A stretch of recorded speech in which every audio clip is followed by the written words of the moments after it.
अस्सलाम वालेकुम। और जनाब आज लाहौर कलंदर्स कोटा ग्लैडिएटर्स के मैच का हम कुछ सोच रहे थे कि क्या होगा, लेकिन फिर कुदरत को ये मंजूर था कि अचानक आंधी आई, तूफान, बारिश और फिर मैच जो है वो नहीं कंप्लीट हो सका और फिर दोनों टीमों को एक एक पॉइंट दे दिया गया। और जिस वक्त ये मैच चल रहा था बड़ा दिलचस्प लग रहा था। लेकिन अगर हम बात करते हैं अब एक एक पॉइंट मिलने के बाद क्या होगा, देखिए एक चीज़ तो आज वादे हो गई आज के डे का। अगर हम रिकैप करें कि Multan Sultan is unfortunately out of the PSL। आगे चल के बात करते हैं, मैंने पहले भी उनके मुताबिक बात की थी क्या गलत किया इस सीज़न में उन्होंने कि 4 मरतबा फाइनल खेलने वाली टीम, टाइटल जीतने वाली टीम इस बार प्ले ऑफ में अभी बहुत पहली बार हो गई। दूसरी तरफ पेशावर ज़ल्मी के लिए क्या चांसेस हैं आज के पॉइंट के बाद? क्या उनको फ़ायदा हुआ है कि पॉइंट जो मिला है लाहौर को और कोयटा को, या नुकसान हुआ है? और क्यों? अभी तमाम टीमें 5 ऊपर वाली रेस में हैं और जा भी सकती हैं, आउट भी हो सकती हैं। पहले बात करते हैं जी इस्लामाबाद यूनाइटेड की। 6 मैचों में जी 10 पॉइंट हैं, बट अभी भी उनको कम से कम 1-2 जीतेंगे तो सीधा क्वालिफाई, बट एक मैच भी जीतते हैं तो आई थिंक इस सिनेरियो में वो थ्रू हो सकते हैं, जो कि उनका रन रेट भी बेहतर है। लाहौर कलंदर्स 8 मैचों में जी 9 पॉइंट्स हैं उनके। अब अगर आप ये सोचें कि लाहौर जिन्होंने ऑलरेडी 3 मैच हारे हुए हैं और आज वो नहीं जीत सके क्योंकि नो रिजल्ट हो गया, और मतलब डेफिनेटली वो जीतना चाहते होंगे आज, क्योंकि अभी कोयटा के पास तो एक मैच और था। सो लाहौर कलंदर्स को भी अगले दोनों मैच जीतना बहुत ज़रूरी है, क्योंकि अगर पेशावर ज़ल्मी अपने चारों मैचेस जीतता है तो 12 पॉइंट के साथ फिनिश करते हैं और इवन फिर कोयटा या कराची भी उनसे आगे जा सकते हैं। सो लाहौर के लिए एक मैच जीतना तो बिल्कुल ही मस्ट है कि उनको हर हाल में एक मैच जीत कर 11 पॉइंट करने हैं, जिस पे भी गारंटी नहीं होगी वो जाएंगे नहीं जाएंगे, लेकिन 2 मैचेस जीत कर वो कंफर्मेशन 13 पॉइंट के साथ। तो लाहौर के लिए भी एक प्रेशर सिचुएशन डेवलप होगी, क्योंकि दीगर मैचों के नतीजे अगर इस तरह आए कि उनको हर हाल में मैच जीतना हुआ। देखें टीमें उस वक्त परखी जाती हैं या टेस्ट होती हैं जब मस्ट विन सिचुएशन आती है और वहाँ पे फिर 1-2 विकेटें पूरे मैच को ना तब्दील करती हैं। So Lahore Qalandars remember have to win at least 1 और टू इंश्योर 2 मैचेस, क्योंकि उनके भी 8 मैचों में सिर्फ 9 ही पॉइंट्स हैं।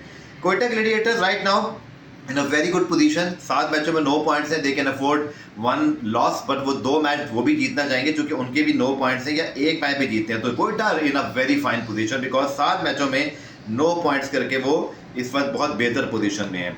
कराची किंग्स 7 मैचों में 8 पॉइंट्स, अगेन उनके सिचुएशन भी अब लाहौर जैसी हो गई है, लेकिन उनके पास 3 मैचेस हैं। अगर आज का मैच जैसे आज उनका ज़ाया हो जाता तो फिर उनके भी 7 पॉइंट होते, बट बहुत बड़ी कामयाबी हासिल की इस्लामाबाद यूनाइटेड के खिलाफ, अपना रन रेट भी बेहतर कर लिया। बट इनको भी कम से कम 7 मैचेस में 8 पॉइंट के बाद 2 मैचेस जीतना ज़रूरी है ताकि इनके 12 पॉइंट्स हो जाए। 12 पॉइंट पे आप किसी हद तक सिक्योर होते हैं, 14 पे यू आर डेफिनेटली क्वालिफाई। ना Peshawar Zalmi in a very tough situation, क्योंकि 6 मैचों में सिर्फ 4 पॉइंट्स हैं, बट उनके पास 4 मैचेस बाकी हैं। ये इनको बहुत बड़ा फ़ायदा है कि जहाँ टीमों के 8-8, 7-7 मैचेस हो गए हैं, इनके और इस्लामाबाद के अभी 6 ही मैचेस हुए हैं। तो ये क्या कर सकते हैं, कल इनको हर हाल में मैच जीतना है। कल का मैच इवन ये हारते भी हैं तो तब भी इनके पास जो है वो 10 पॉइंट का चांस रहेगा, लेकिन Peshawar Zalmi would definitely work कि हम अगले 4 मैचेस जीतकर 12 पॉइंट्स कर लें। अगर 12 पॉइंट्स वो करते हैं तो उनकी जगह डेफिनेटली बन सकती है, बट 10 पॉइंट पे भी रन रेट की वजह से कोई एक हल्का फुल्का चांस रहेगा। तो कल का मैच उनका लाहौर में है। मादर मैंने पिछली वीडियो में इस्लामाबाद का मैच इस्लामाबाद में कह दिया था, बट वो लाहौर में खेलेंगे और पेशावर ज़ल्मी को लाहौर की विकेटें अभी तक सूट की हैं, उनकी बॉलिंग यहाँ अच्छी चलती है, उनकी बैट्समैनों को परफॉर्म करना पड़ेगा। तो Peshawar Zalmi now need to win all 4 matches to ensure their participation, क्योंकि अगर वो चारों मैचेस जीतते हैं तो Lahore if lost even Lahore अगर एक मैच हारता है वो 11 पे फिनिश करेंगे, कोयटा अगर 2 मैच हार जाता है वो 11 पे फिनिश कर सकते हैं। तो in that case Peshawar Zalmi का आप ये समझिए कि अगले 4 मैचेस जीत के ही वो कंफर्म हो जाएंगे प्ले ऑफ में। लेकिन अगर वो कल का मैच हारते हैं तो फिर बहुत ज़्यादा बुरी सिचुएशन हो जाएगी, क्योंकि टीमों के ऑलरेडी 8-8, 9-9 पॉइंट्स हैं, वो 4 पे बैठे होंगे या यहाँ से उठना बड़ा मुश्किल होगा। तो पेशावर ज़ल्मी को अगर प्ले ऑफ के लिए अपनी जद्दोजहद को तगड़ा करना है तो उनको कल हर हाल में मैच जीतना होगा, ताकि ना सिर्फ वो खुद पॉइंट्स दें बल्कि दूसरी टीमों के ऊपर भी प्रेशर डालें कि जी अब आपको भी अगले मैचों में कामयाबी हासिल करनी है, चूँकि पेशावर के इसके बाद भी 3 मैचेस बाकी होंगे और वो फिर प्लान आउट कर सकते हैं अकॉर्डिंगली। सो लेट्स सी क्या होता है। Multan Sultan officially out of the tournament, no team yet to confirm in the play off, all above 5 team can reach one of these 5 teams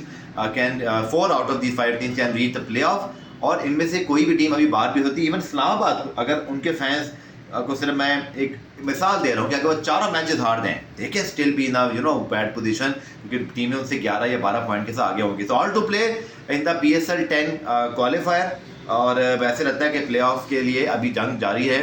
for league perspective end of course my own perspective and interest, I wish Peshawar Zalmi कल बड़ी कामयाबी हासिल करे, कल match जीते, इससे tournament मज़ेदार होगा। और Peshawar Zalmi as the most popular team, I think we need the most popular team to remain in the hunt for the PSL play off at least until the last match. So आपकी क्या राय है जी, कौन सी 4 टीमें क्वालिफाई करेंगी, मुझे ज़रूर बताइएगा। और मुल्तान सुल्तान के हवाले से जी, सॉरी मैं ये बात करते करते फिर भूल गया था यार, मुझे ऐसे लगता है कि मुल्तान सुल्तान का ड्राफ्ट उतना अच्छा नहीं हुआ। अगर आप देखें, मैं 2 टीमों का सब फैन हूँ, एक कराची के टॉप 3 का जो इंटेंट है और एक लाहौर कलंदर्स के मिडल के टॉप 3 और कोयटा के कॉम्बिनेशन की, और इसी तरह पेशावर ज़ल्मी की ओवरऑल बॉलिंग और बैटिंग में कहीं ना कहीं मैच विनिंग एबिलिटी। तो फिर इसी तरह अगर हम बात करते हैं कोयटा के भी मैच विनर्स हैं। बट मुल्तान सुल्तान में अगर आप देखें तो ब्रेसवेल इम्पैक्ट नहीं डाल सके, जॉनसन चार्ल्स को आपने खिलाया नहीं, जॉर्डन भी इम्पैक्ट नहीं डाल सके, विली छुपे छुपे दिखाई दिए। वो जो टिम डेविड और रायली रोसो एक ज़माने में साथ खेला करते थे, इनके पास शाहनवाज दानी जैसा लोकल बॉलर था इंस्पायरिंग, ये टीम बुझी बुझी दिखाई दी। और पाकिस्तान में सुपर लीग जीतने का सबसे बेस्ट फार्मूला ये है, जो इस्लामाबाद यूनाइटेड का भी रहा है और फिर बाकी टीमों ने भी अब वही करना शुरू कर दिया है, कि आप टॉप 5 में 3 बल्लेबाज इंटरनेशनल डाल दें तगड़े किस्म के, और वो आपको मैचेस निकाल के देते हैं। बट अनफॉर्चुनेटली मुल्तान सुल्तान का ड्राफ्ट ऐसा नहीं हुआ, परफॉर्मेंस ऐसी नहीं हुई। हालांकि अगर आप देखिए on paper Sama Mir, Chris Jordan, मतलब विली, इसी तरह अगर आप बात करते हैं रिजवान, इसी तरह बात करते हैं इफ्तिखार अहमद, तो ये प्लेयर चलते तो टीम इतनी बुरी नहीं बनती जितनी बन गई। तो मेरा ये मानना है कि मुल्तान सुल्तान को अब अगर कम बैक करना है ना, PSL 11 की बात अब तो होगी, अब तो ऑफिशियली आउट हो गया ना, है sympathy with the Multan fans. तो साथ डर भी लग रहा है कि ज़ल्मी का कुछ कल उल्टा सीधा ना हो जाए, क्योंकि ज़ल्मी का हार के भी बाहर नहीं होगा, बट आई होप कि वो जीतें। मुझे ऐसे लगता है दोस्तों कि मुल्तान सुल्तान को ना एक नई अप्रोच तो लानी थी, बट अपनी कोर टीम को उनको बनाना पड़ेगा। इन्हीं लड़कों में से कुछ को कोर को रखें, क्योंकि इससे पहले उनके पास कोर टीम बड़ी अच्छी हुआ करती थी, बट हमने देखा कि अनफॉर्चुनेटली इस बार वो कोर टीम नहीं है। पेशावर ज़ल्मी में साइम, हारिस, टॉम गुलो, कैडमोर, बाबर आजम, इसी तरह उनके पास ल्यूक वुड हैं। अगर आप बात करते हैं अकील हुसैन की, अबरार की, रायली रोसो की, तो कोयटा में, कराची के अंदर भी उन्होंने इरफान नियाज़ी, हसन अली, विंस, इन सबको कोर टीम। तो इस्लाम मुल्तान की कोर अगर कोई है भी तो वो उस तरह से क्लिक नहीं हुई, और एक और नई कोर उनको अब डेवलप करनी पड़ेगी, बिकॉज धचका है उनकी फ़ैन बेस के लिए, चूँकि इतना बड़ा अरूज देखा और सारे फाइनल्स के लिए, और फिर एकदम आप प्ले ऑफ ही बाहर हो जाएँ, तो it's not a good sign for PSL as well, क्योंकि बहुत जल्दी टूर्नामेंट में भी अभी बहुत मैचेस बाकी हैं। तो आपकी एक टीम बाहर हो गई, और बिल्कुल ही मतलब बुरे तरीके से बाहर हो गई, कि उन्होंने मतलब आप देखें कि 8 में से सिर्फ 1 मैच जीता, जो एक ज़माने में कराची का हाल हुआ था। तो मैंने आपको याद है, हम सब ने बात की थी कि जब कराची और कोयटा के ड्राफ्ट हुए थे, तो पता चल गया था कि ये दोनों टीमें इस बार ना सरप्राइज़ कर सकती हैं। बट मुल्तान का ये हाल होगा ये हमने नहीं सोचा था। लेकिन सबक ये है मुल्तान के लिए कि आपको फॉरेन प्लेयर्स तो अच्छे पिक करने ही पड़ते हैं, चाहे आपकी जैसी भी कोर टीम हो, जैसी भी आपकी कुछ हो। मुझे नहीं लगता कि मुल्तान सुल्तान ने कुछ अच्छे फॉरेन प्लेयर्स पिक किए थे जो इम्पैक्ट डाल सके, जिसकी वजह से उनकी टीम को ये परफॉर्मेंस हुई। और यही पेशावर ज़ल्मी को एक्सपेक्ट करना है कि टॉम कोल और कैडमो, मिच ओवन भी बैटिंग में कुछ परफॉर्म करें, वरना उनका भी प्रॉब्लम यही दिखाई दे रहा है कि फॉरेन बैट्समैन जो है वो परफॉर्म नहीं कर पा रहे। आप सबका बहुत बहुत शुक्रिया। इंशाल्लाह फिर नेक्स्ट वीडियो में आपसे मुलाकात होगी। अपने सवाल ज़रूर भेजिएगा। टेक केयर दोस्तों, खुदा हाफिज़।